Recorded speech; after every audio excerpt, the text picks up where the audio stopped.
Who remembers the very first number one team in the college football playoff rankings in 2014? Going once, going twice, going three times. Let's leave our trivia answers in the chat. Does anyone remember the very first number one team by the college football playoff rankings in October of 2014? And I do believe I will make this next comment after we get the correct answer. Alabama, no. Dent, thank you so much for that. Bingo to Real MVP had it as well, and maybe some others. The Canned Crew. Mississippi State, Dak Prescott at quarterback. How about that? Actually, I believe in that first top 25 released in 2014, I believe there were 3 SEC teams in the top 4. I believe it was Mississippi State, Ole Miss, and Auburn. I believe those 3 were all in the top 4, probably along with Florida State, because Florida State was the only undefeated team in college football in 2014 in the regular season. Jameis Winston's second and final season, they went 13-0 before losing to Oregon. We've got to Real MVP says 5 different SEC teams have been ranked number 1 by the playoff committee. That would be Georgia, Mississippi State, Alabama, LSU, and I guess it would probably be, unless I'm missing somebody, it would be Ole Miss. Would it be Ole Miss? There it is. Eric's got it. Yes. Mississippi State, Ole Miss, and Auburn in that first selection. Tennessee was number 1. That's right. Tennessee number 1 last year. Very good. You guys are going to have to keep me abreast of the action. I've got the show on in front of me, but I can't play the sound. So just let me know when they're about to reveal, and we will play along together. This is my guess, and I'm not good at this. I was at Michigan podcast today, and Steve Days asked me to make a prediction on who would the 4 teams be by the committee. And I'm not good at guessing what other people are going to select. I don't like to try to select the Heisman. I don't like to try to select. I'll select my own Heisman, my own selection for the Heisman, or my own selection. Here we go. Top 25. Bingo. Air Force at 25, much lower than I have them ranked, or I'm guessing in the AP poll, they've got to be higher than number 25. So certainly by the looks of the beginning of these rankings, the playoff committee, I have to say that they nail this. They put the group of 5 in its proper place. They understand the wide gap between Power 5 play and group of 5 play. There was a wide gap there. The pollsters tend to honor the wins. Look at James Madison's in the top 25 right now because they're 8-0, right? Well, they shouldn't be in the top 25. We got USC at 20, UCLA at 19, Utah at 18, Tennessee at 17, Oregon State 16. Let me know if anything jumps out to you in regards to any lack of continuity or something that doesn't make sense. I can't really see anything based on that. USC is obviously just plummeted with just weak performances in addition to the 2 losses, just a few awful wins for USC recently against Arizona and against Cal. USC could be a 5-4 football team right now, very easily.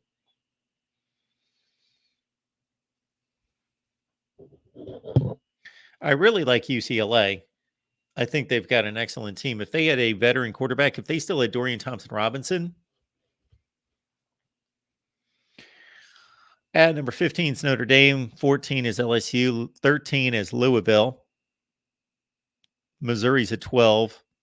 Penn State's at 11. So they're honoring Missouri's win over LSU. They're honoring Louisville's win over Notre Dame. And they've got Penn State at 11, which has certainly been hurt the last 2 weeks. Adam says UCLA's trash on offense. It's basically the quarterback position. I don't know that they're trash otherwise.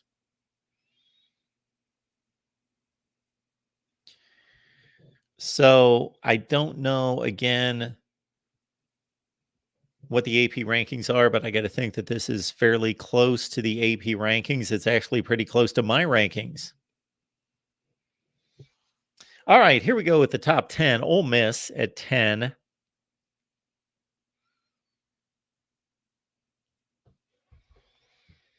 And now we're going to have more commentary. Therefore, it's going to take longer for us to get our rankings. DeReal is glad that head-to-head matters. I am as well. That's important. Oklahoma at number 9. That's kind of low. So that week Oklahoma schedule is coming into play here. So I don't necessarily have an issue with that. Aside from beating Texas, the next best team that Oklahoma has played has been Kansas, and they lost that game. Really, Oklahoma's second best win is who? Oklahoma's second best win? Iowa State. Alabama at 8. There is part of me that's expecting Georgia to be number 1. That they're going to honor defending championship. They're going to honor dominant play in their last 2 games against good opponents, Kentucky and Florida. There we got Texas at 7.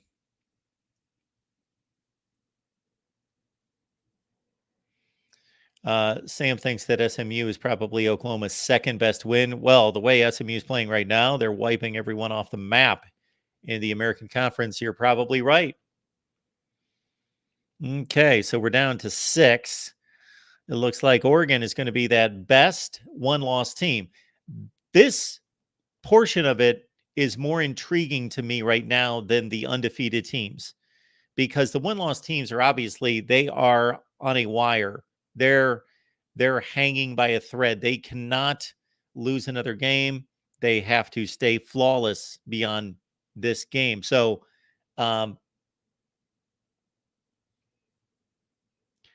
these one-loss teams and their order, to me, is much more interesting than the undefeated teams, because they're showing us what they think of their loss and their best win. But mostly, since the undefeated teams do not have a loss to rank, the committee is showing us how they value these losses. And of course, Texas, we've got a head-to-head situation with Texas and Alabama. That could prove crucial. Can you imagine Florida State goes undefeated, Washington goes undefeated, Ohio State or Michigan go undefeated? There's 3 Power 5 champions undefeated, and then the last spot comes down to a Texas Big 12 champion with 1 loss and a Bama SEC champion with 1 loss, and there was a head-to-head back in September. So they've honored LSU over Missouri. They've honored Texas over Alabama, Alabama over Ole Miss. And there could be some situations coming where that becomes difficult to do, where that is going to be difficult to continue to honor that. Seems like most of you believe that Ohio State's going to be number 1. They certainly have the best resume, but there are questions about game control, dominance going, of course, Michigan's way, and maybe Georgia being in both worlds. Better resume than Michigan, better wins, better competition, but more dominant than Ohio State.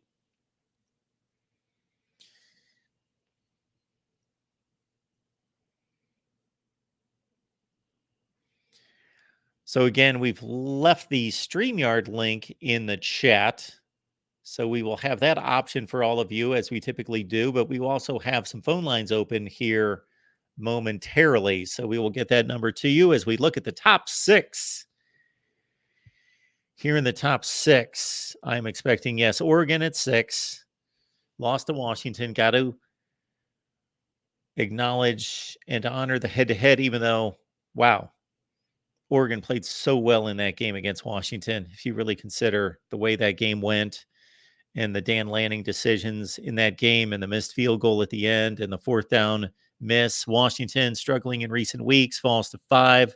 Or when I say they fell to 5, I think they certainly had an opportunity. If this ranking would have come out after the Oregon game, I would think the Huskies would be a bit higher, but they're sitting at 5. And now we get to the top 4. Will says no respect for the pack. Oregon's ranked ahead of all these one-loss teams. Come on, Will.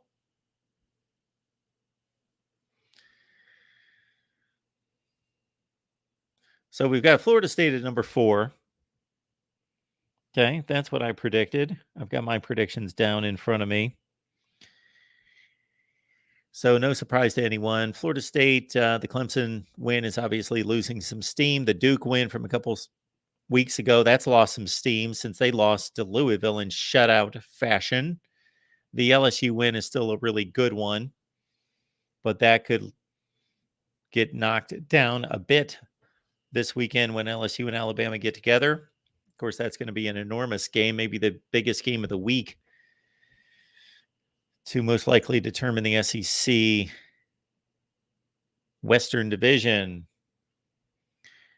All right, at number 3, we've got the Wolverines of Michigan. Makes sense. Totally makes sense. Michigan at number 3. Haven't played anyone. Best win. There's Georgia at number 2. Okay.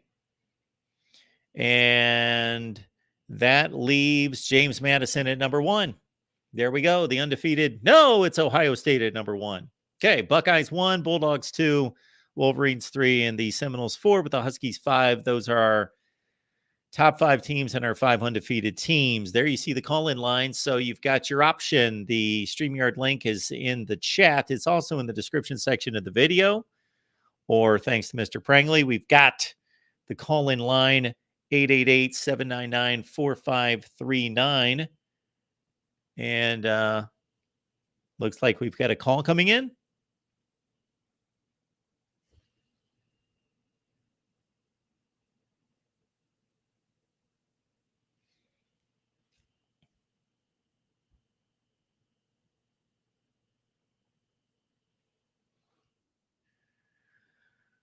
All right.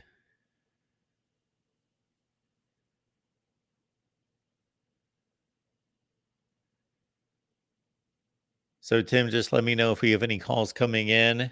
Otherwise, we'll take. So we got a call coming in.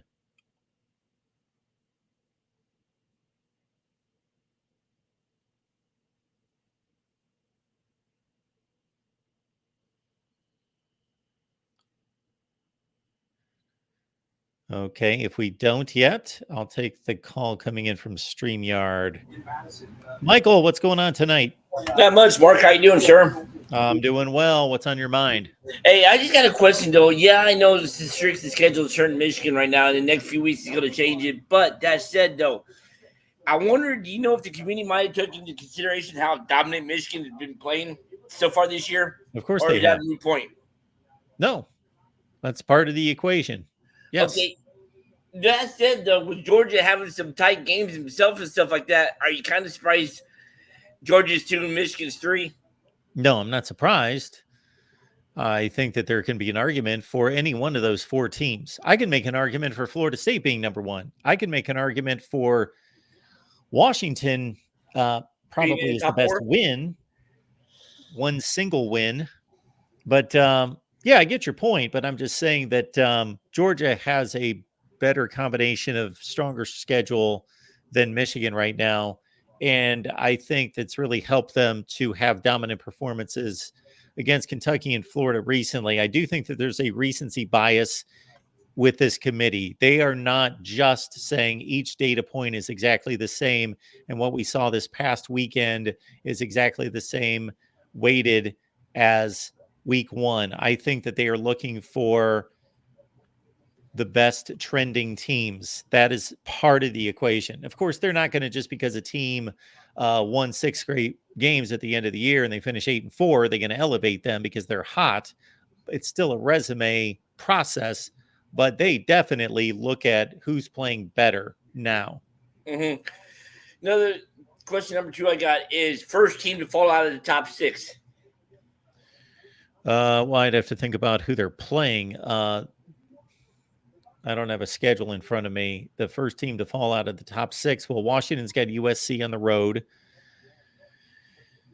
Oregon, I don't know who they play again. I don't know who's playing who off the top of my head exactly. Mm-hmm. I think it's safe to say that unless something drastic happens, both Michigan and Ohio State will be safe this week. I think my take is if Missouri gives Georgia a dogfight, that's who I think could fall. And if Missouri shocks the world and beats them, do you see them being in the top 6 next week? Wait a minute. If you're asking who's going to fall out of the top 6, if Georgia just has a close game with Missouri, they're not going anywhere. They might drop a spot, but they're not going to. I'm saying if Missouri beats Georgia. Oh, well, yes, they're going to drop. And Missouri's going to be a player in this then. But that's going to happen. They're going to be 8-1. But will that be enough for them to crack the top 6? I don't know if they're going to go that high. You're asking questions that take review of schedules and all sorts of things. I can't tell you that Missouri's going to go exactly 8 spots. It all depends what other teams do. It's all dependent on all the moving parts at the same time. It's not just these teams don't play in a silo. So yes, Missouri's going to skyrocket if they beat Georgia, and Georgia's going to take a hit, and the committee's going to honor the win head to head. And so Missouri would go above Georgia. I would think that they would land somewhere in the 5 to 6 range, and Georgia would fall beneath them, probably by 1 spot. Mm-hmm. That's what I was just wondering. And if I'm not mistaken, didn't that happen a few years ago, though? Did what happen? Where a team, like literally, they was both within like the top 10, I think. And the other team that was like outside the top 6 won, and they like literally swapped places the following week or something. I'm sure it's happened many times. We've got a situation where Alabama plays LSU this week. Alabama's what, 8, and LSU's about 14. I think they're 14th or 15th. Well, if LSU wins that game on the road against Alabama, they're generally going to pretty much flip flop. Yeah, but isn't that kind of like an elimination game for? Well, LSU is going to like clearly take an act of God for them to crack the top 4. I mean, all the other teams will literally have to fall apart for them to even be considered. Sure. Yeah, I'm not telling you who's going to make the playoff. I'm just telling you what the committee's going to be thinking about these teams. Mm-hmm. Yeah, no, I was just asking mostly about the Georgia and Missouri game. I didn't know if that would be enough to where if Missouri, or even if Missouri just dominated Georgia, it blows them out or something. But it still won't be enough to crack the top 6, you think? Well, Missouri's going to have a win against Kansas State. They're going to have a win against Georgia, who was arguably the best team in the country before that game. Mm-hmm. They've got a close loss against LSU. I can't think of any other Missouri games that are... They don't have any other good wins right now. So it would be Georgia and Kansas State would be their 2 good wins. Okay. Yeah. And sure, they would pass Georgia. Oh, and Ohio State has to go to Piscataway Saturday. Yes. So I think they get it done, but do you see that being a close game? Or could not especially. Rutgers? It could be. I doubt it.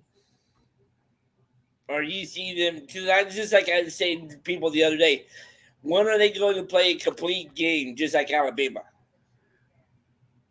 To where it's just like a straight domination. When is Ohio State going to play a game like Complete that? game, yeah.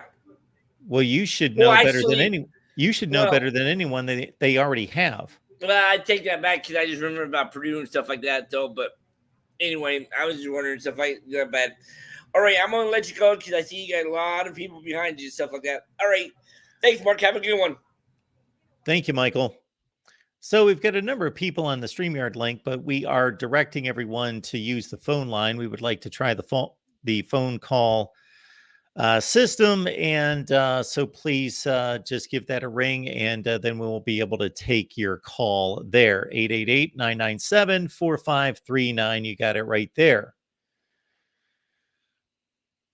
So coming up this weekend, Ohio State, yes, goes to Rutgers. Rutgers, a surprising 6-2. I've not looked at the point spread on that game. I got to think it's around 3 touchdowns.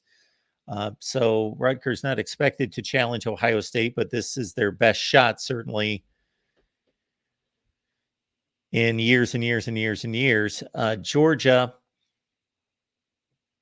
this weekend, they play Missouri. Yes, this is one of these big games, and this is one of the biggest games of the week. Yes, Tim. Yeah, we got our first caller. Dr. C's on the line. Nice. Dr. C, can you hear me? I can hear you loud and clear, Mark. Excellent. What's going on tonight? Yeah, I had my random question of the night. And I wanted to get your point of view because I love picking your brain because you know so much about college football. And this is the random question. Would you rather have an elite coach with subpar coordinators or a subpar coach with elite coordinators? What would you rather have?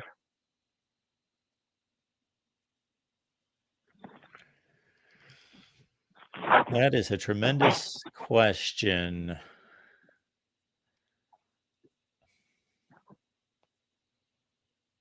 Well, if you add in Joe Burrow, you have 2019 LSU. Yeah, if you add in Joe Burrow, yes, you really do have that situation right there.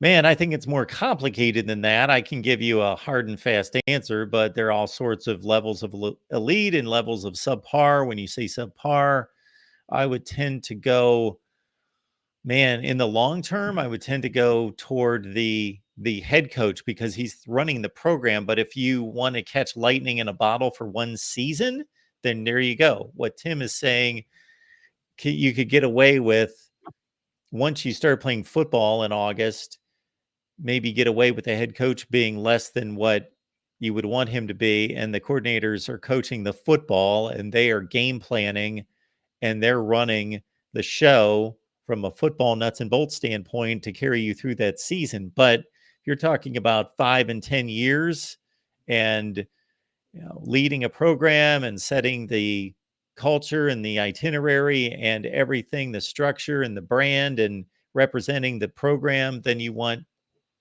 the big guy to be an elite guy. Got it. Yeah, and the second part to that question was maybe examples that you can think of. Well, the best example of all time is in the NFL with Vince Lombardi running the New York Giants offense in the 1950s and Tom Landry running the defense, talking about two of the greatest coaches of all time. They're both on the short list. And even though I've looked it up and it's been said to me, or I've heard it during documentaries, the head coach's name, I can't even come up with it right now, but he won NFL championship. So I went to next level, but I cannot imagine there being a better example of that. At the college level, yeah. Would Dabo Sweeney, Clemson right now, be an example of an elite coach? Would maybe you're way ahead of me tonight. I don't know why you're picking my brain.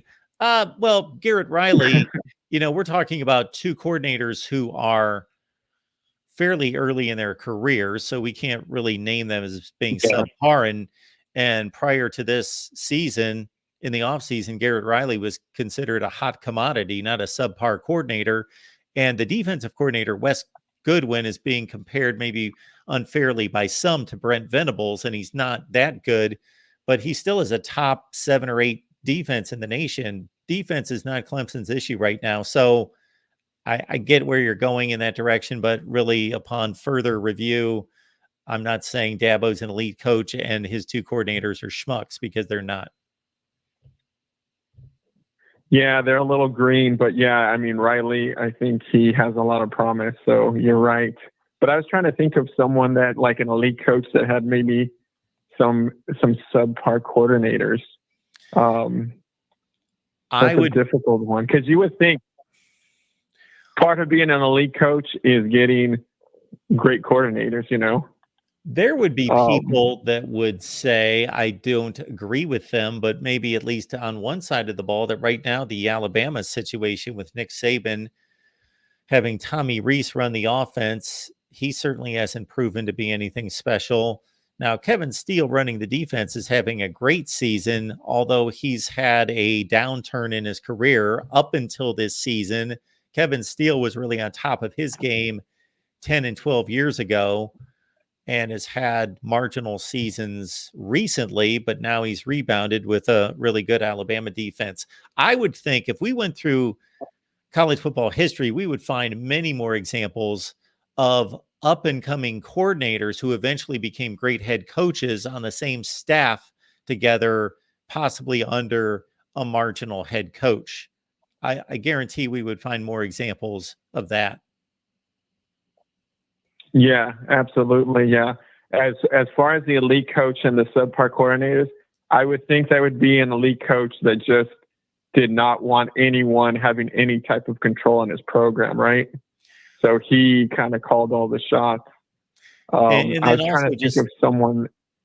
Yeah, and your question, in a sense, is almost self-fulfilling, because if it's an elite coach for the majority of his career, the offense and the defense are successful. Therefore, the coordinators are considered to be good at what they do. Yeah. Yeah.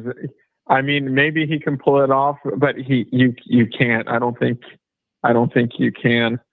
Awesome. Well, that's a great example. Hey, and last one. Has there ever been a head coach that left a program and returned and was just as successful? I was thinking about that the other day, and I couldn't come up with one. Well, John Robinson wasn't as successful, but he was highly successful his next go around at USC, but it didn't match his success of the late 70s, early 80s. But when he came back in the 90s, they won a Rose Bowl, won the Pac-12 championship, but he didn't sustain it, nor was it as elite as it was in the late 70s. He comes to mind. Bill Walsh had a really nice season at Stanford his next go around in the 90s. He was there earlier, but again, I wouldn't say that that's a good example.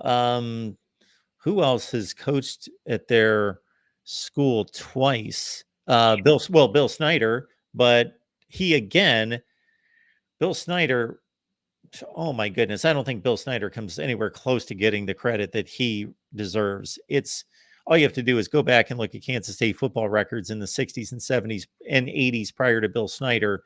And then it took him about 3 seasons and they just took off.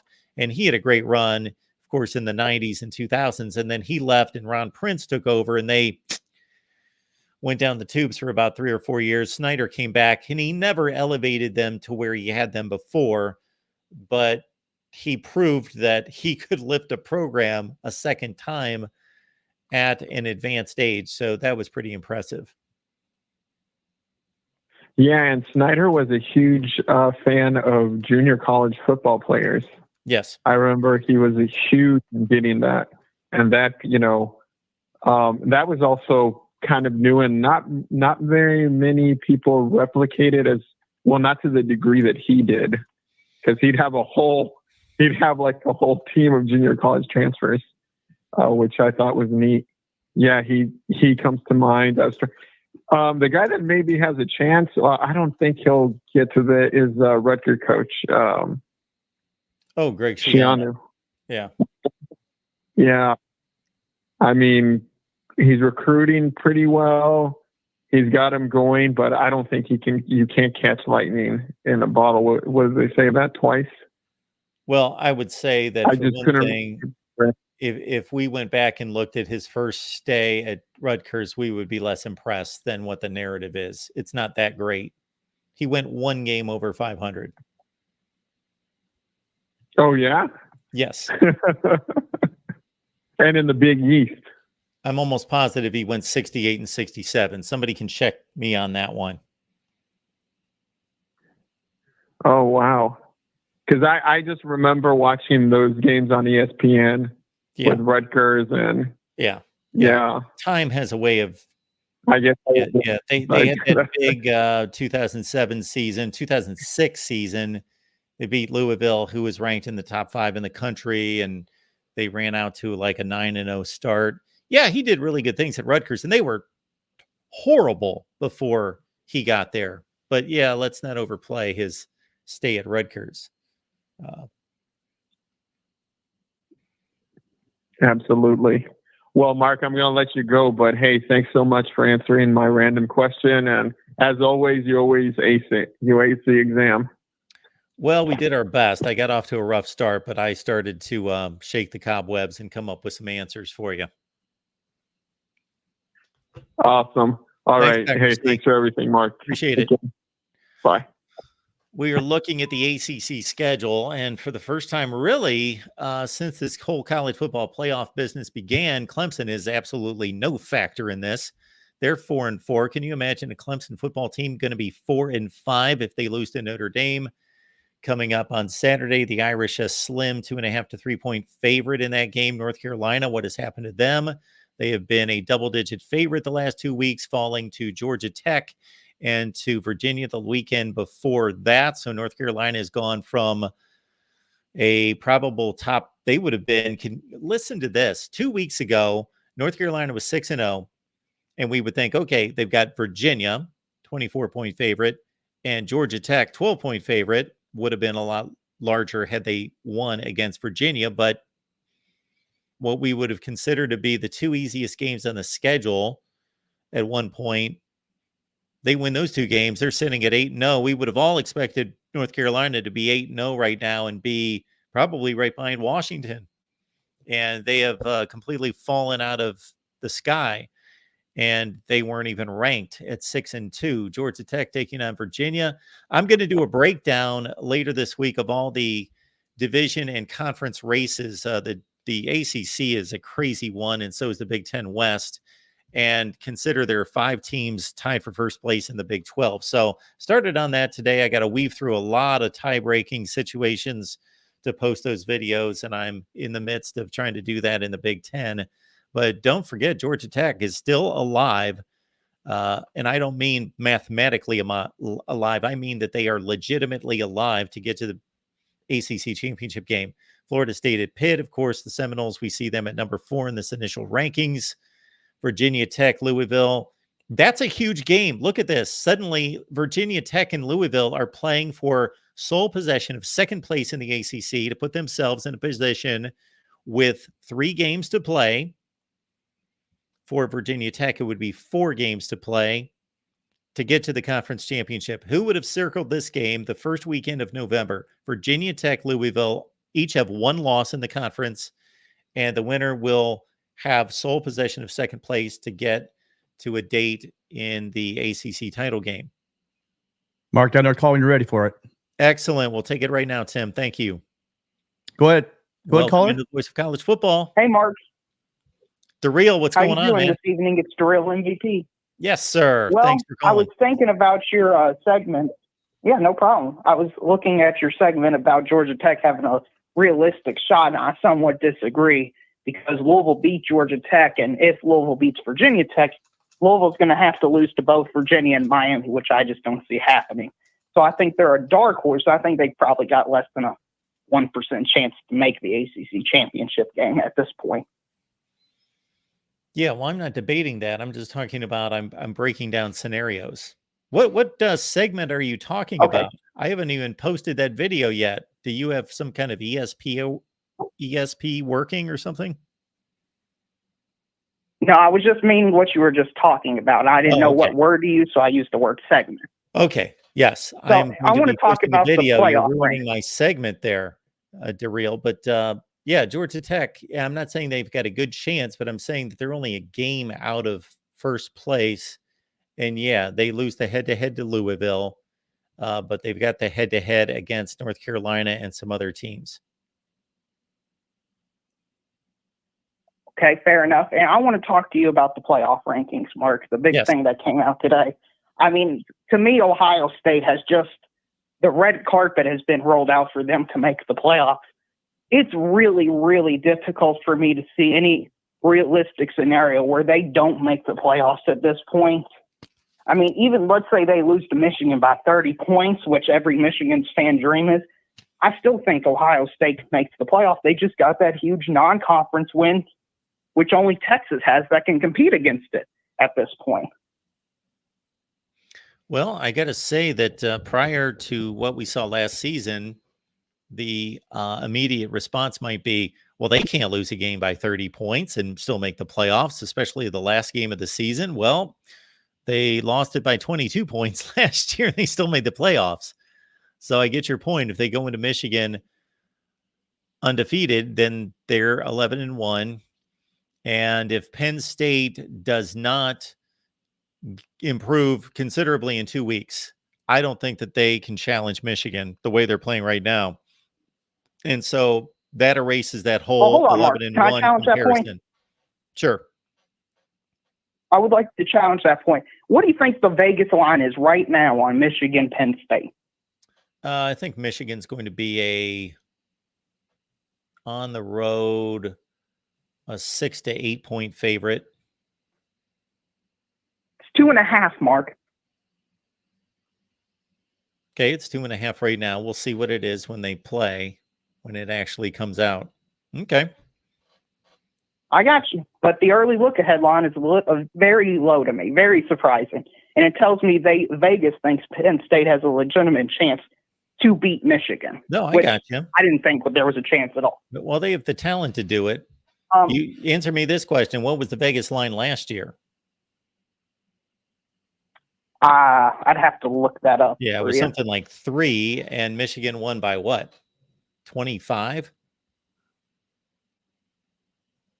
I get you, but these odds are just a barometer of where they're at, Mark. That's all they are. And something else I wanted to mention to you is, how do you think Ole Miss is ahead of Penn State? That surprised me a bit. Do you think that could be a tip off from the committee that they think the SEC in general is better than the Big Ten? I think that's kind of an underlying storyline in this. Is Ole Miss is ahead of Penn State. Okay, well, it's one spot. So the committee would even make this comment. And for as many times as they spin a tale, I do believe them in this, because I do the same thing in ranking teams, is that not every ranking spot is created equal. There could be a bit of a gap between two spots, whether it's 10 and 11, or there could be basically next to nothing, meaning it's a flip of the coin and you had to play somebody 10 and somebody 11. So I don't know that that tells us a whole lot, but they had to make a decision, true, between those two. Ole Miss lost to Bama on the road. Penn State lost to Ohio State, of course, on the road. They both lost kind of in similar fashion, where it was a game, but they got controlled and it wasn't down to the wire. And Ole Miss has this win against LSU that's pretty impressive. They've got that in their back pocket, and that would trump any Penn State win considerably. What's Penn State's best win? Have they West played Virginia? Rutgers yet? No. Iowa? Iowa. There you go. And Iowa's easy to make fun of, but they're good. That's a decent win, but it's not LSU. Fair enough. And I looked at the odds for last year's Michigan-Penn State game. Michigan was 7-point favorite. 7. Okay. So it's a 5.5 differential in the line. So it's something to me, Mark. It's something to me. And some more questions about the playoff rankings, Mark. How were you surprised Louisville was the worst one-loss team in the rankings, the lowest seeded one-loss team? Well, they have to have the worst loss, losing to Pitt by 17 points. So there's that. Other than that, they've got a nice win against Duke by 3 touchdowns. They've got the Notre Dame win. Who should be ranked below Louisville? I would think Missouri would be the most obvious candidate. Mizzou's win ledger isn't too impressive. So I got to think that the committee brought Louisville down based on the loss against Pitt, because the Louisville wins are better than the Mizzou wins. Mizzou basically has a win against Kansas State, and really nothing else is impressive. Am I missing something out of Mizzou? I don't think so. I don't think so. No, they've got no impressive The wins final thing except I'll ask Kansas State. Yep.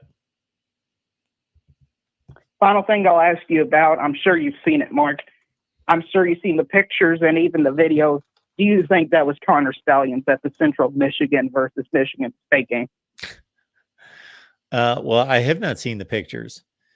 I've heard about it, but I've not seen the pictures. Connor Stallions at Central Michigan, Michigan State. That game was one of the first 2 games of the season. Well, if it is, then that would bring the level of stupidity to another level, that he actually would have attended the game and not had somebody else attend the game.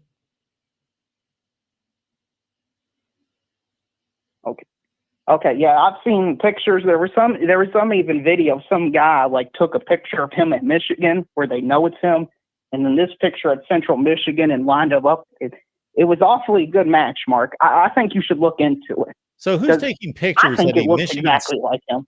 Yeah, who's taking pictures at a Central Michigan, Michigan State game of just guys walking around? Like, is he on the field? He's in the stands, right? No, he's on the sidelines. So in the picture, he's on the sidelines. He's got sunglasses on. He's in Central Michigan gear. Or in a hat and a t-shirt. Okay. Well, that's completely different. Now, how does he become some kind of Central Michigan lackey? That would get them involved in this stunt as well. Why would they be involved? Well, Central Michigan's athletic director says they're investigating it. And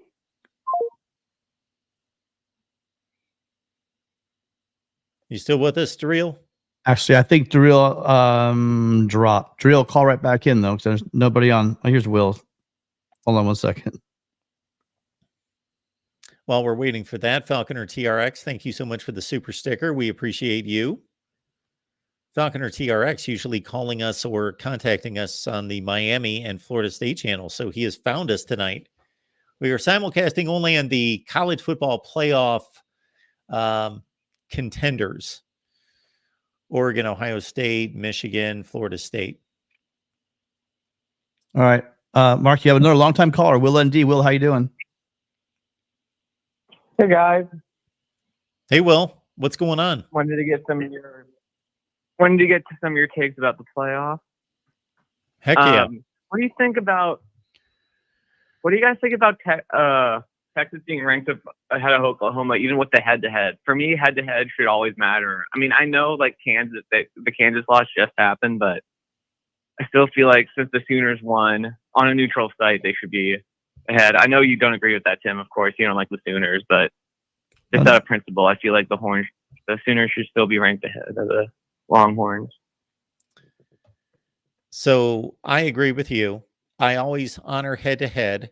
And especially, we're talking about head-to-head within a conference, meaning the more that they play, the more that their resumes will be similar. The more teams that they will play that will be similar.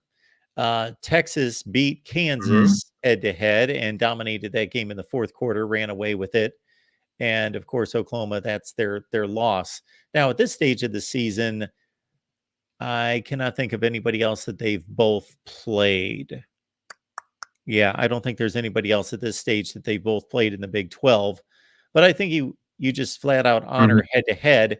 Let's understand, though, that we get to certain places in the season, and the Pac-12 is a great example of this. And this becomes more complicated because the Pac-12 is such a good conference with so many good teams that most of these conferences have like 2 and at the most 3 teams that are that good to be playing each other competitively. But the Pac-12 has multiple scenarios where, for example, let me get my ducks in order here. Utah beat UCLA. UCLA beat Washington State. Washington State beat Oregon State. Oh, yeah, Oregon State beat Utah. So you can't honor head-to-head between those teams. So sometimes you do get to a point where you can no longer do that. I will also say, Will, that if you look at the Oregon situation 2 years ago with Ohio State, what ended up happening was Oregon beats Ohio State. And it seemed like everybody on the planet thought it was a fluke. But myself and others honored the Oregon win because I believe in that. And Oregon just proceeded to play bad football against bad teams. And I think the committee at some point just said enough's enough, and they just elevated Ohio State past Oregon. But for me, in doing rankings, and this is what I don't think people really appreciate unless they try to do rankings, and it's more difficult than it appears, is that by me honoring Oregon over Ohio State for all that time, it backlogged all these teams and created this log jam of teams that really had much better resumes than Oregon, but maybe not as good as Ohio State. But I was honoring that one game, and it just distorted probably 10 or 12 spots. So I do agree with you, and I don't think we're in that situation here. But they are very much, they're honoring that Texas beat Kansas, a team that beat Oklahoma, and that Texas also has this really strong out-of-conference win, maybe the best, probably the best out-of-conference win in the country, while Oklahoma did not play anybody out of conference.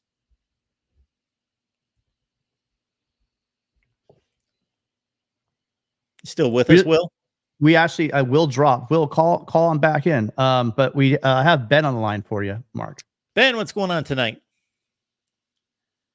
Hey, who am I speaking with? I just want to make sure this is Mark and not Connor Stallions. No, we've not been able to get Connor on yet, but we are pursuing him. Yes. Well, apparently, he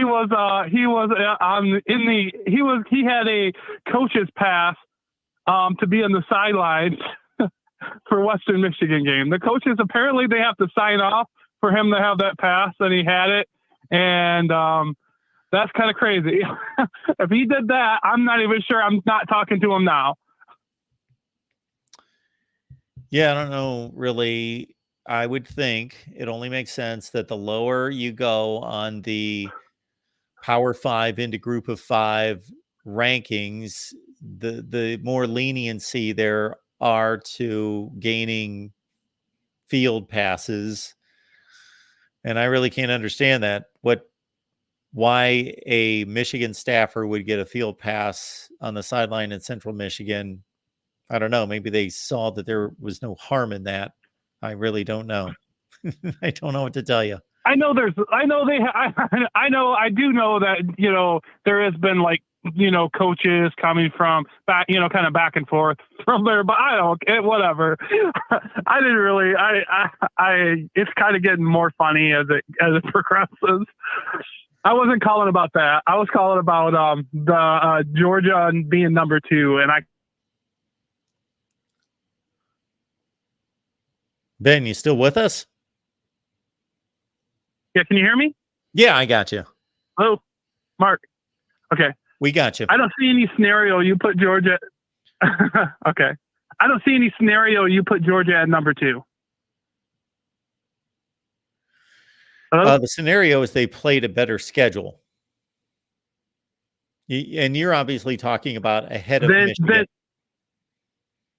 No, I'm talking about Florida State or Washington. I mean, if you're going to go by who played the better schedule, those teams both played a better schedule than Georgia. Well, that's only part of the equation. Yeah, I mean, I just don't know. I mean, I don't know. I mean, if you're looking at dominance on the field, then it's Michigan. Michigan has it for sure.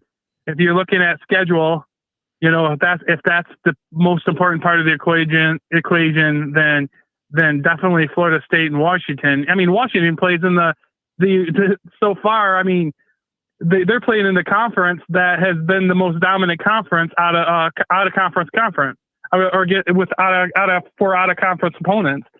So And I mean, I don't understand. I mean, I couldn't see it.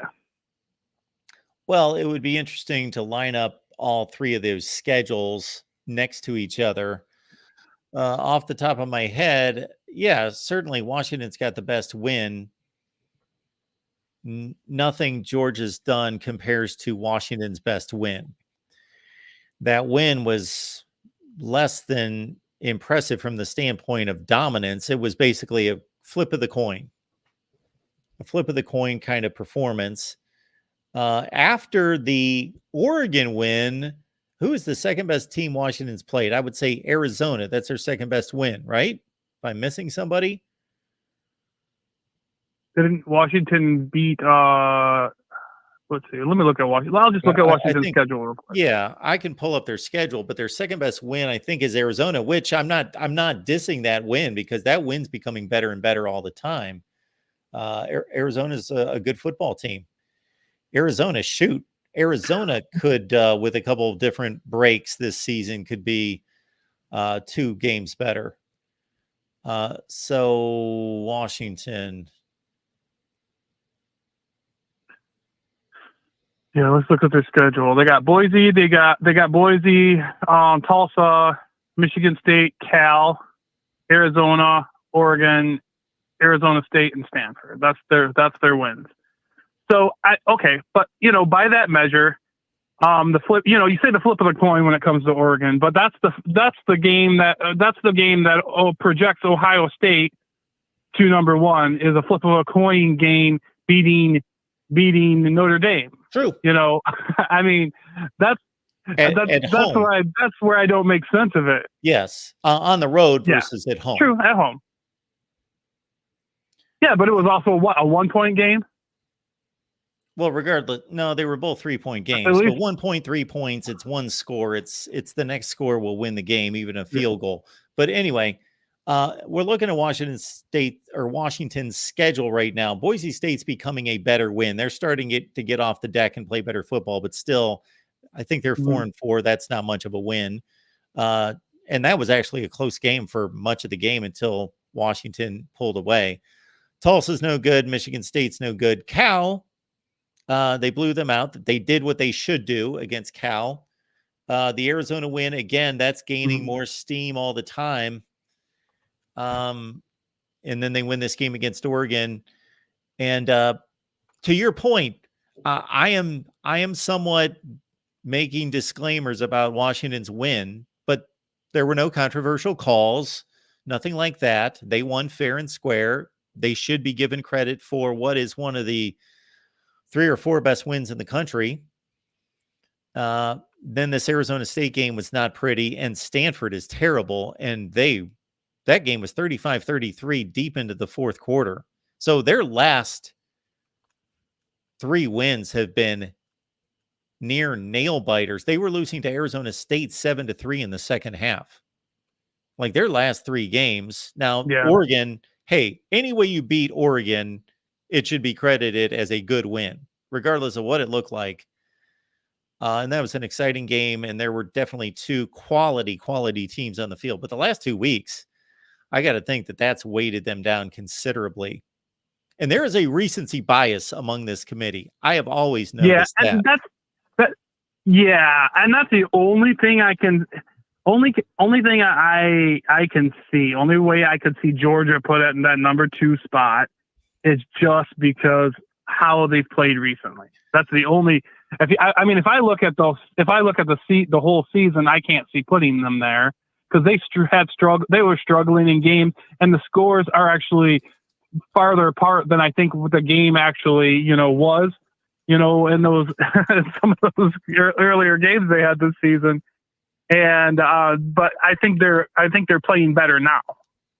And maybe they're playing but I still don't even think they're playing like the second best team in in college football. Well, on some of these points, I'm going to be backing up what you say. It just depends however it hits me. Other things I'm going to be arguing with you and coming from the other side. Other things I'm going to say you're exactly right. Because look at that South Carolina game. At the time that they beat South Carolina by 10, even though South Carolina got drubbed by North Carolina, that still looked like a pretty good win. Well, it's not a good win. South Carolina is not a good team. They're pretty bad. And so winning by 10, they did dominate the second half. They scored 21 straight to win the game and pull away. These other games are inconsequential. Ball State, although Ball State, I shouldn't comment. It's a MAC situation. I don't know exactly. I think they're one of the better teams in the MAC. Anyway, UAB doesn't matter. Auburn, that was an extremely close game, and Auburn's not that good. Auburn's 4-4 right now. Well, Ball State is got 1, 2, 3, 4, 5, 6 losses and 2 wins. Okay, then I was thinking of somebody else. So that it doesn't matter anyway. Yeah, it just doesn't matter. They lost. Okay, Ball State lost a 40-3 game to Georgia Southern. Okay, yeah. Regardless, that again, it's inconsequential. What if they beat them 450-3? It only would matter if they struggled against Ball State. Then that would be something to penalize. Basically, Georgia has 2 decent wins. They beat Kentucky and they beat Florida. Both of those teams are top 35 to 40 in the country, and that's it. And they destroyed them. They're playing better. But I agree with you. I mean, honestly, if I was a Florida State fan and I seen this, I would be upset because, look at Florida State's wins. Florida State's got LSU. They have Clemson. Yeah. I know Clemson's not as good this year, but they're still a good team. And they have, I agree with you. I agree with you to a certain extent, but if you're going to call Clemson a good win, you got to call Auburn a good win. You got to pretty much put them in. We got to forget what our preconceived notion is of these teams. True. That's fair. Because Clemson's going out and losing to NC State and Miami, and I do agree with you. I still believe Clemson's better than Auburn, but the results are starting to prove the other. That's a fair. That's a fair point. But at the same time, then you look at, that's a fair point. I just think overall, Florida has a stronger strength of schedule, and for sure they do. If you matched up the teams that Florida played versus the teams that from 1 to 8, against Georgia's team, the teams that Florida played are going to come out top. I just can't see it. I'm looking at these schedules side by side, and there's just no way that this is not. The worst teams that Florida played is Southern Miss, and I don't know. There's Southern Miss, Boston College, Virginia Tech, Syracuse. And I don't know where you would rank Syracuse, Boston College, and Southern Miss in that. I think Southern Miss would probably be the weakest team. According to the strength of schedule rankings right now, Florida State is 32 and Georgia's 76. Yeah. And that's probably over the whole course of the season, right? That's not up to now. Okay, so that's the whole course of the season, not to now. No. And Florida, hope not. Oh, okay. I think that's just based on the games that have been played. I would hope so. I don't know. It doesn't say. Okay, I'm not sure because sometimes they rank them. Sometimes they rank them because Georgia has yet to play their strongest opponents: Missouri, Ole Miss, and Tennessee. I think I don't know Kentucky where Kentucky, but they definitely have a little bit more of a backloaded. Now, do you schedule. agree that those 3 opponents are going to move Georgia past Florida State? If they win, Well, sure, they got to win those the last 3 games, opponents. but those 3 opponents are better Yeah, but those, than anything Florida State's going to play the rest of the way. Yeah. No, and I would agree that. I mean, if they win out, I mean, it's going to put them. I would agree with that for sure. Florida State's unless Florida State's got Pitt, Miami's okay, they're decent, and Florida's decent. So they're playing, Pitt's another game where they've gotten so bad it just doesn't matter unless Florida State struggles. Like that game's inconsequential to their ranking and us comparing schedules. But Miami's a good team. By good team, I mean they're one of the 40 best teams in the country, and Florida's in that range as well. So that's what Florida State's going up against. But Georgia, like you say, it's Tennessee, it's Missouri. So you're talking 2 top 15 to 20 teams in the country, and it's Ole Miss and a top 10 team in the country. So they're going to fly by Florida State on the strength of schedule. But as it stands right now, I agree with you. Yeah, I mean, I can't. I mean, if you're going to look at, but I mean, if you're a college football, there's no way the college football playoff committee should be judging teams according to teams they're going to play. No, it should be what they have played. Nobody and that, and I caught your guys' segment on Steve Dace's Michigan podcast. And I thought there was some very good comments on there. Steve was kind of, we look at these and you guys look at it kind of the same way. You don't, know what Steve was talking about what narrative the playoff committee is kind of making. And I'm kind of curious what they're trying to state with this. I haven't watched the rest of the show. I should kind of see how they justify it. What narrative are they trying to make with these rankings? Yeah, well, they're going to use whatever spin works to that situation. So they've used them all. They've used strength of schedule. They've used best win. They've used the loss, if there is one, which one looks better, whichever one that they can run to that's going to defend their ranking. That's what they're going to do. Yeah. I definitely like your rankings, especially when it gets to this time of year. I like your rankings a lot better because at least with that you can say you can say, hey, this is you can go. I don't know what the college football playoff committee is doing sometimes, and it just it'll be interesting to see how it all shakes out. Hey, I'm gonna let your next caller go. Thanks for taking my call tonight. Thanks, and man. You have a good one. Always good to hear from you. All right, everyone. Here we are at the Voice of College Football. I enjoy these kind of shows because we've got something fresh. We got something new. We got rankings to talk about. You guys know I love rankings. And here we go. The college football playoffs first selections. And so this is the first of, what do we have? We've got games of the 4th, 11th, 18th, 25th. We've got 4 games left, and then conference championship weekend. So we've got 5 more of these. And then, we're going to be sitting here roughly a month from right now. It's going to be on a Sunday, but 1 month from right now, and it's going to be all said and done. And those are going to be the final rankings and our final 4 and our last of the 4-team playoff. That's going to be interesting. We're only a month away, folks. All right, folks, 888-997-4539 is the line to call. Mark, you got another call. Landfound from Miami, Florida.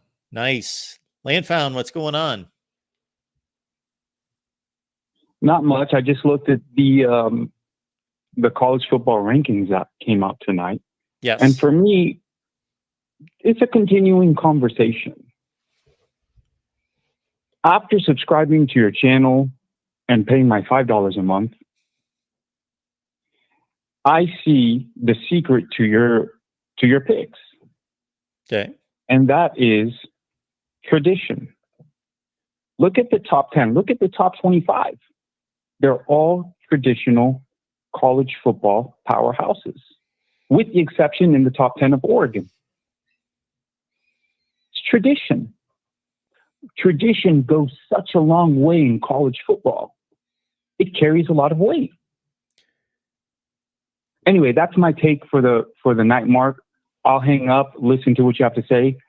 And if I can just say one more thing, Mark, even with all my antics, I've always respected the channel and the rules. I just want to say one thing very quickly. Let's keep in mind at least what's going on in the Middle East with the Palestinians, and let's also pray for the peace of Jerusalem. Absolutely, I'm out, Landfound. Mark. I Talk to you appreciate you later. being here. Can I ask you one question? Are you still with us? Of course. Yeah. Okay. Yeah, because I'm here. For me to respond to your comment, I need a little clarification. So are you saying that the so-called powerhouses that are being listed in the top 25, do you mean that there is favoritism that is pushing them into the top 25? No. Or are you just noting that those same schools excel? The latter. Okay. All right. I just wanted to clarify. How refreshing is it? How refreshing is it to see Florida State's logo in the top four again, coming from a Miami fan? How refreshing is that? Huh? I'm to see the surprised to Seminoles hear you back say up, that. up top. I would not think it would be Well, refreshing. I would think it would be revolting. It's refreshing to see Florida State back up there where they Okay. belong. Talk to you later. Thanks, Landfound. Appreciate it. Bye. Yes, Landfound is certainly reminding us that there are more important things going on in this world, but do what you can to support people who are in need and being devastated. All right. So, yeah, in regards to, we all have our various lines of demarcation. I don't see the top 25 being flooded with elites because I just don't think that there are that many elites. I certainly don't think Missouri's an elite. I think that there are, yes, we are generally seeing the elites of college football, although USC's down at 20. So I guess I should start out by referencing the schools that I believe to be elite, all-time elite. So the all-time elites are USC, Notre Dame, Michigan, Ohio State, Alabama, Texas, Oklahoma. Those for sure. And then you have this certain category that pushes into that category where we could go Penn State, Nebraska, but even like an LSU, they're not historically elite. They don't have, Tennessee would be in that Nebraska, Penn State category as well. And then there are some interesting cases like in the last 40 years, Florida State, Miami are elite. They are two of the very best football programs and certainly were from the early 80s into the 2000s. And they've been a bit sketchy now for the last 15 or 20 years. And Clemson has been a really good football program for much of its history. But now Clemson has been elite under Dabo Sweeney up until this season. All right, Mark, we got another call for you. Nice. We got Jack from Lansing, Michigan. Jack? How you doing? Hey, Jack. What's going on? Hey. Well, first I've been kind of watching you here, and I was thinking the reason that line may be so low, the 2-week headline between Michigan and Penn State, might be because people want to see how Michigan reacts to what's happened the last week and a half. And of course, they'll have the Purdue game to see how Michigan comes out. So that's what my thought was, because you can, I think they're going to come out strong, but sometimes you can be too strong and you can be making penalties all over the place. And so that might be one reason that they're holding back on that line with Penn State. I also wanted to mention this thing about Stallions. It seems obvious to me that this guy thought he had figured out loopholes in the process. Now, it doesn't mean his analysis was correct, but it seems so obvious just from reading all the stuff and listening to everything that he thought there was this thing he was doing to get around this and this thing he was doing to get around that. And we'll see how that plays out. But I think he obviously is pretty obsessive if he can write a 550-page manifesto.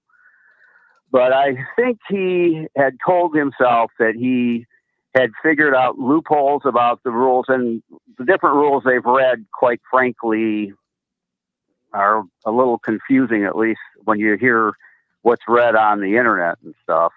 And he may have thought that he was just clever enough that he had figured out this loophole and that loophole, et cetera, et cetera. I also think about this stuff with that scandal breaking about it coming from Ohio State. I'm going to suggest my first culprit for that, I think it probably came from the University of Michigan. I think there were people there who maybe didn't like Harbaugh. And I do know that some people I was told about, 14 months ago, that some people there did not like the public opinion he took on a ballot proposal that was on the ballot last November. And it just would not surprise me. Everybody's pointing at Ohio State, but it may have actually come from within the university itself. So I've just been watching. Also, the thing on Stallions that kind of bugs me is the people talking about seeing him on the Michigan sideline, and that somehow being, something unusual. I would think if an analysis expert invited me to a game at the University of Michigan or that they were playing in, I would be disappointed if we weren't on the sideline sometimes. So that part doesn't make a lot of sense to me, that that's somehow incriminating.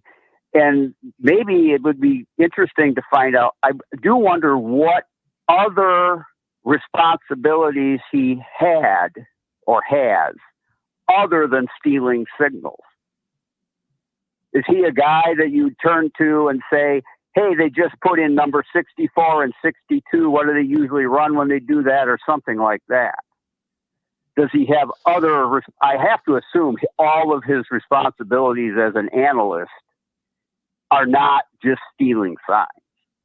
There's probably other things, and he obviously has a personality, since he's so obsessive, that he might be really good at various types of analysis.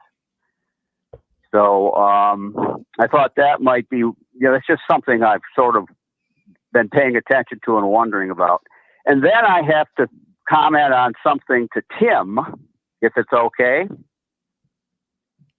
That's Mark's show, but I'm here. He's here.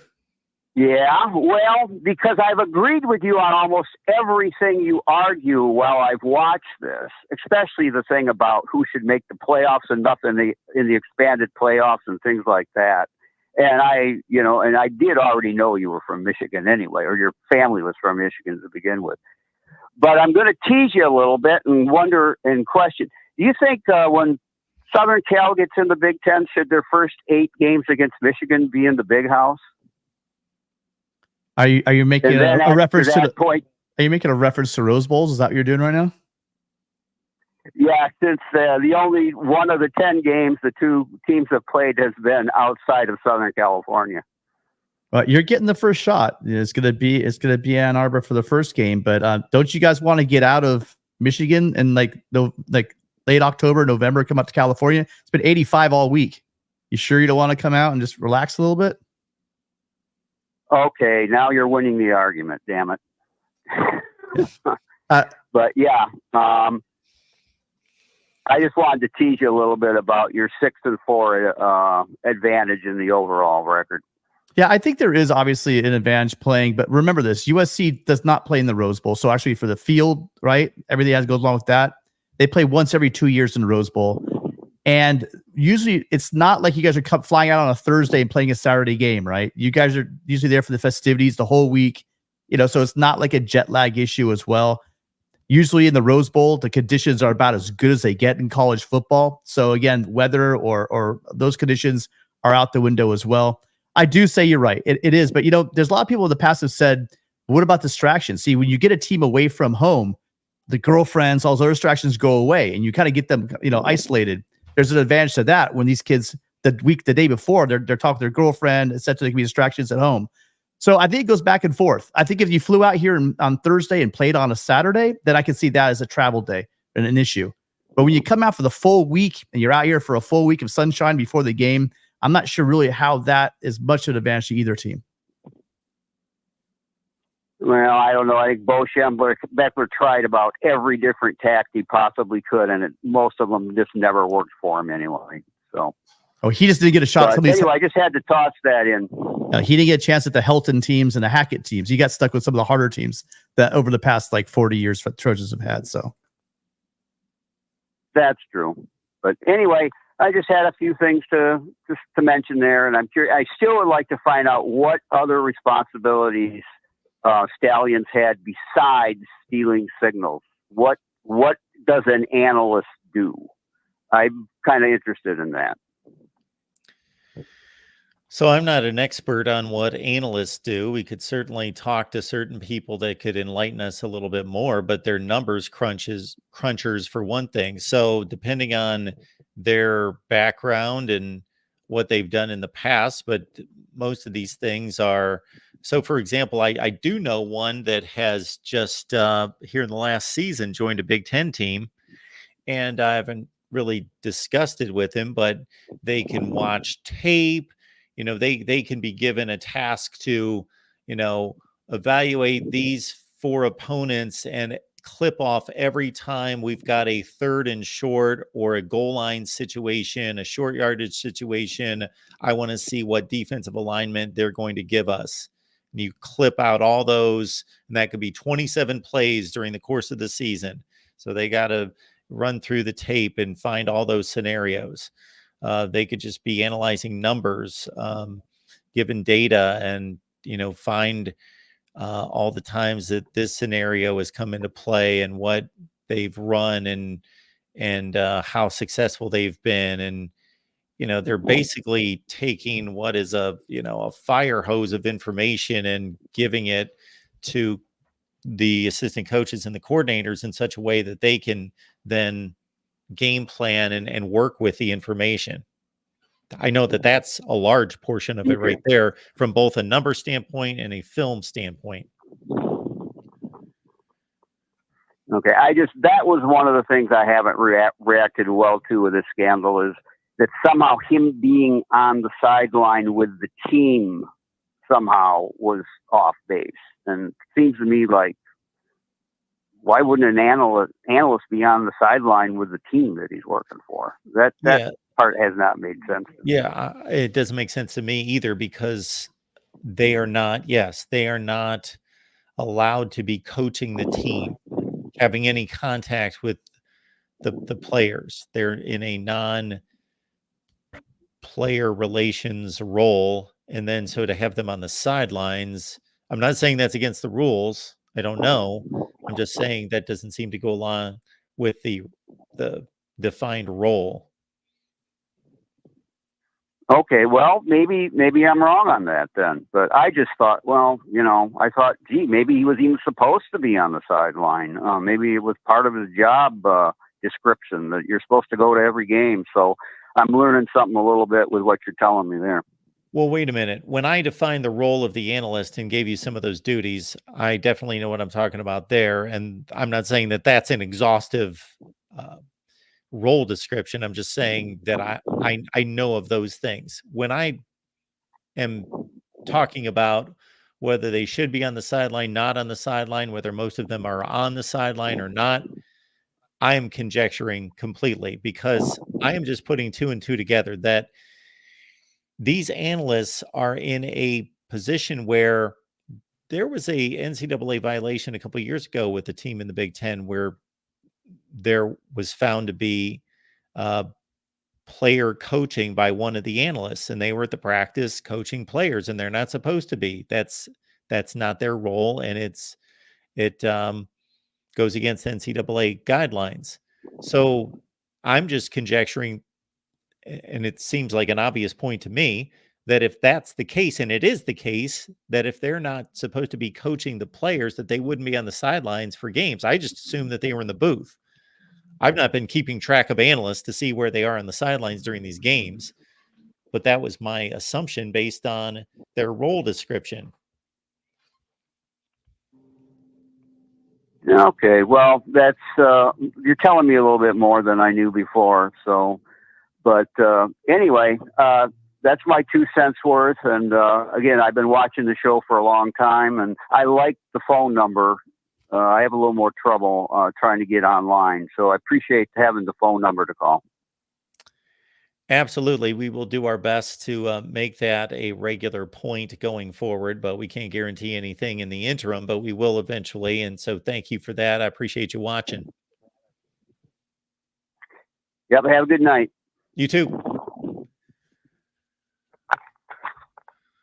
Hummus Hero is telling us in the chat that there's a epic MAC game going on right now because of the weather. It's snowy Toledo right now. So here we are at the end of October. Let's see, this is November 1st, correct? Or is this October 31st? This is Halloween, correct? Whatever it is, it's right at the beginning of November. And wow, there's snow in the air in Toledo, apparently. Yikes.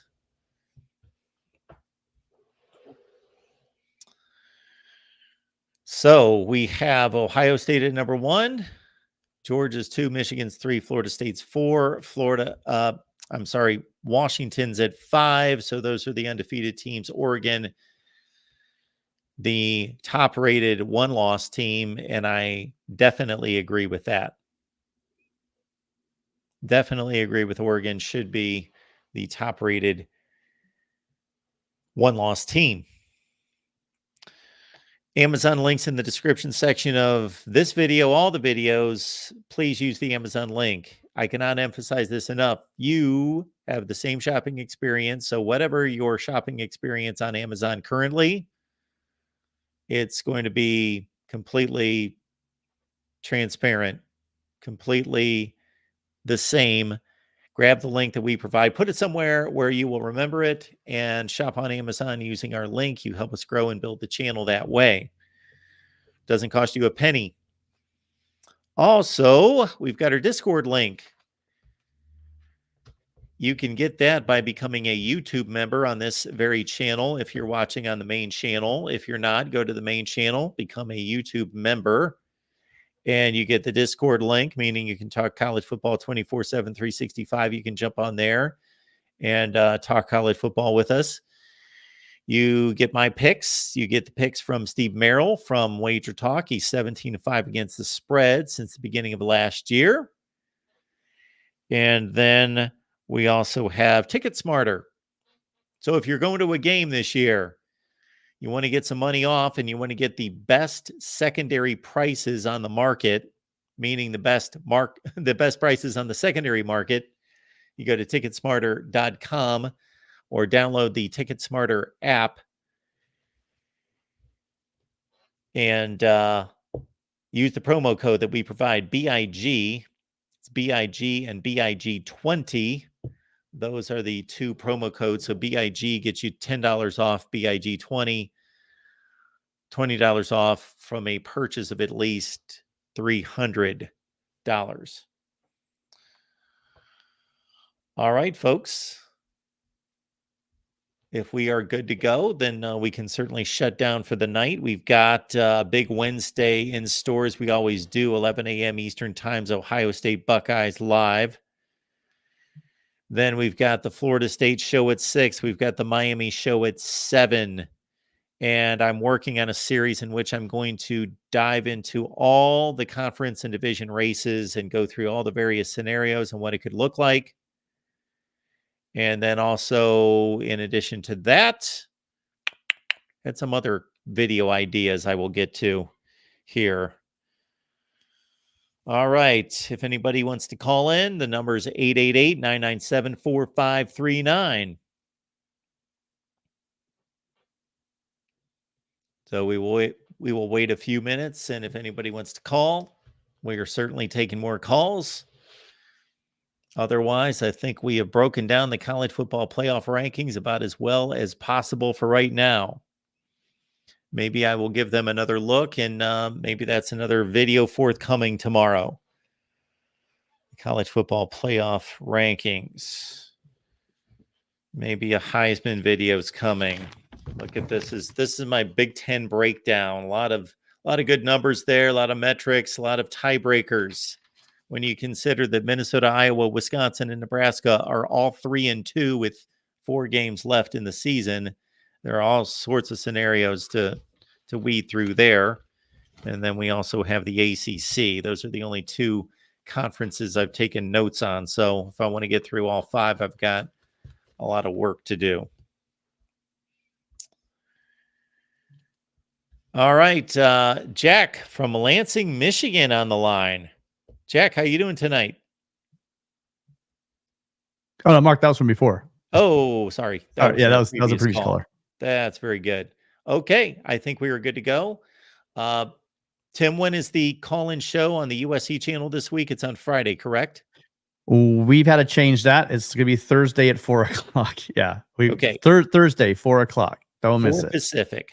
4 Pacific, Correct. 7 Eastern on Thursday. That's a USC call-in show. And I am telling you, folks, even if you're not a USC fan, mark it down right now. Join Tim and Matt Thursday at 4 Pacific, 7 Eastern. It's always a great time, and it's always a phenomenal conversation. And it's the only one like it around, where they prioritize the phone calls and give you time to talk. And so call the USC show or just listen in. Again, this is the USC call-in show that comes your way Thursday at 7 Eastern, 4 Pacific. Our next show with me is at 11 Eastern on Wednesday morning, 11 Eastern, Ohio State Buckeyes live.